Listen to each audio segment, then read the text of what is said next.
बहुजन समाज से आने वाले 4 पत्रकारों को बेवजह झूठी एफआईआर लगाकर खासकर 307 के अंदर जेल में हमें डाल दिया गया और 22 दिन बाद हमारी जेल से रिहाई होती है।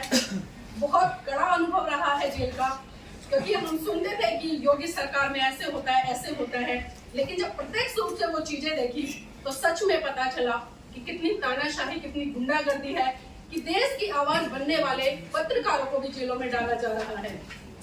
लेकिन एक सवाल मैं आप सबसे पूछना चाहूंगी, अगर बहुजन पत्रकारों को जेल में डाला जाए, क्या ये खबर है या नहीं है? खबर है ना? और ये खबर कौन दिखाएगा? क्या गोदी मीडिया दिखाएगा? गोदी मीडिया ने दिखाई, लेकिन किस तरह से? हमें आतंकवादी, इन्हें विदेश से फंडिंग होती है, इन्होंने तोड़ फोड़ की है, इन्होंने एक सरकारी कर्मचारी का गला दबाने का काम किया है, इस तरह से। लेकिन बहुजन मीडिया की अगर मैं बात करूं, इस बहुजन मीडिया से हम लोगों को उम्मीद थी, क्योंकि जेल में हम ये उम्मीद लगा रहे थे कि हमारी आवाज वो बहुजन मीडिया बनी होगी, क्योंकि हम बहुजन समाज से आने वाले पत्रकार हैं। लेकिन जब 22 दिन बाद हम जेल से छूटे और 24वें दिन हम दिल्ली पहुंचे, तो मुझे जानकर बड़ा आश्चर्य हुआ। लोगों ने एक ही सवाल किया कि अरे नीलम जी, इतने दिन से दिखाई नहीं दे रहे थे, कहाँ थे?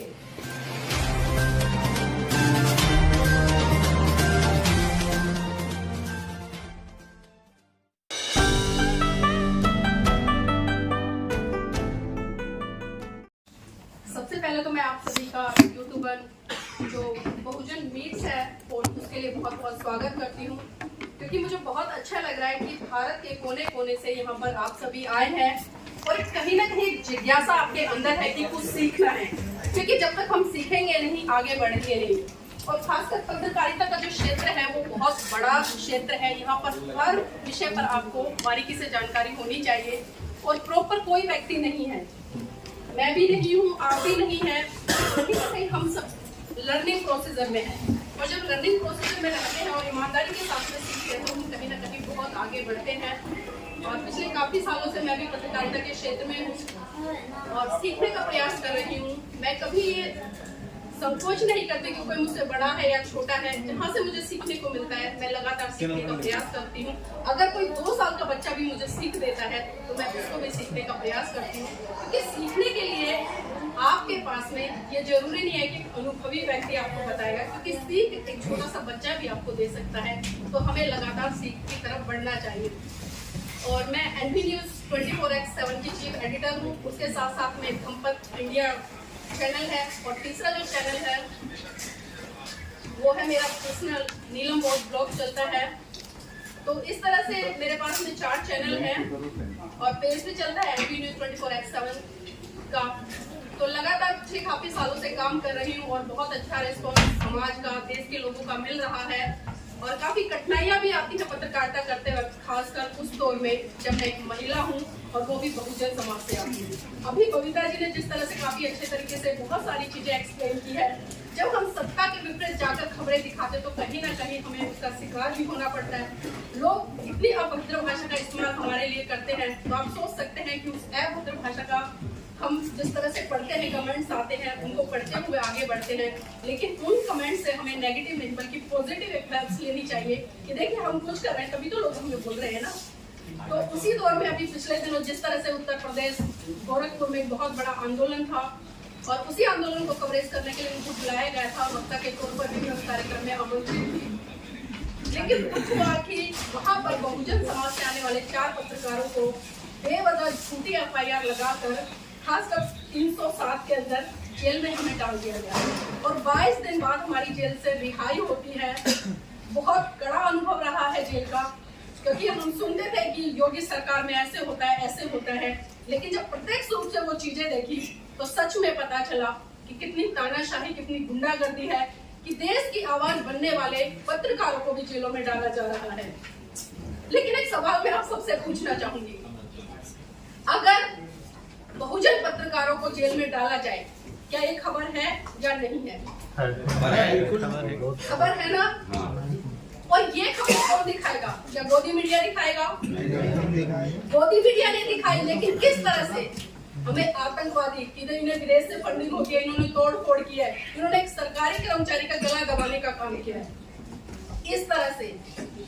लेकिन बहुजन मीडिया की अगर मैं बात करूं, इस बहुजन मीडिया से हम लोगों को उम्मीद थी, क्योंकि जेल में हम ये उम्मीद लगा रहे थे कि हमारी आवाज वो बहुजन मीडिया बनी होगी, क्योंकि हम बहुजन समाज से आने वाले पत्रकार हैं।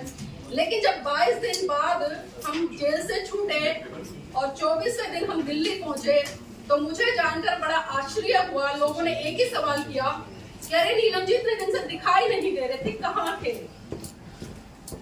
जबकि मीडिया में चल रहा था, प्रिंट मीडिया में चल रहा था, और जिन साथियों को पता था उन्होंने कोई भी सूचना सोशल मीडिया पर प्रेषित नहीं की। ये शिकायत नहीं है मेरी, लेकिन फिर भी कहीं ना कहीं ये चीजें मैं उन लोगों के लिए भी बोल रही हूँ। आज बारी मेरी है, हो सकता है कल को बारी आप लोगों की भी हो। तो हम कहीं ना कहीं बड़ी बड़ी बातें करते हैं, करुणा मैत्री भाईचारे का संदेश देने की बात करते हैं, महाकाणी तथागत बुद्ध को अपना आदर्श बताते हैं, बाबा साहब को अपना आदर्श बताते हैं, लेकिन जब सही में करुणा मैत्री भाईचारे की बात आती है तो सिर्फ वो हवाइयां हमारी नजर आती है। लेकिन छोड़िए, जीवन का संघर्ष है, आंदोलन है, क्योंकि हमें ऐसे आंदोलनों से लगातार रूबरू होना पड़ेगा। और ये हमारी नैतिक ड्यूटी भी बनती है कि आंदोलन बहुत होते हैं, जेलों की सलाखों में बहुत बार जाना पड़ेगा, लेकिन कभी भी आप लोगों को घबराना नहीं है। उतनी ही मजबूती के साथ में आप आगे आइए जितनी मजबूती के साथ में आप जाने से पहले काम कर रहे थे, किसी आंदोलन से पहले काम कर रहे थे, क्योंकि कोई भी घटना होती है वो हमें बहुत बड़ा सबक देती है। और ये जो घटना घटी, इसने भी हमारे जीवन में एक नया मोड़ लाया, बहुत सारी चीजें हुई। और आपको एक चीज और बता दूं, जानकर आश्चर्य होगा, मेरे जीवन साथी एडवोकेट जय भीम प्रकाश जी भी मेरे साथ में 22 दिन तक जेल में रहे। मतलब दोनों हस्बैंड वाइफ जेल में 22 दिन तक। एक बच्चा है, मेरा बेटा है, वो घर पे अकेला, घर वालों को कोई सूचना नहीं किसी भी तरह की। लेकिन कैसे कैसे संपर्क सूत्र निकाल के उन्होंने 7-8 दिन बाद पता चला, गोरखपुर जेल पहुंचे, मिले, तब जाकर उन्हें थोड़ी तसल्ली हुई। क्योंकि देखिए, बच्चा और वो भी दोनों जेल में, माँ बाप के लिए परेशानी का सबब है। लेकिन फिर भी मैं कहना चाहूंगी कि जिन लोगों ने हमारी आवाज उठाई उनके लिए मैं तहे दिल से धन्यवाद करती हूँ, और जिन लोगों ने नहीं उठाई उनको भी मैं धन्यवाद करती हूँ, क्योंकि कहीं ना कहीं हो सकता है कि भाई नहीं पता हो। ये जरूरी है कि एक घटना के बारे में पूरे देश को पता हो या तमाम बहुजन मीडिया को पता हो, लेकिन जिन जिनको पता चला उन्होंने कवर किया, उसको दिखाया, उसके लिए मैं दिल से साधुवाद करती हूँ।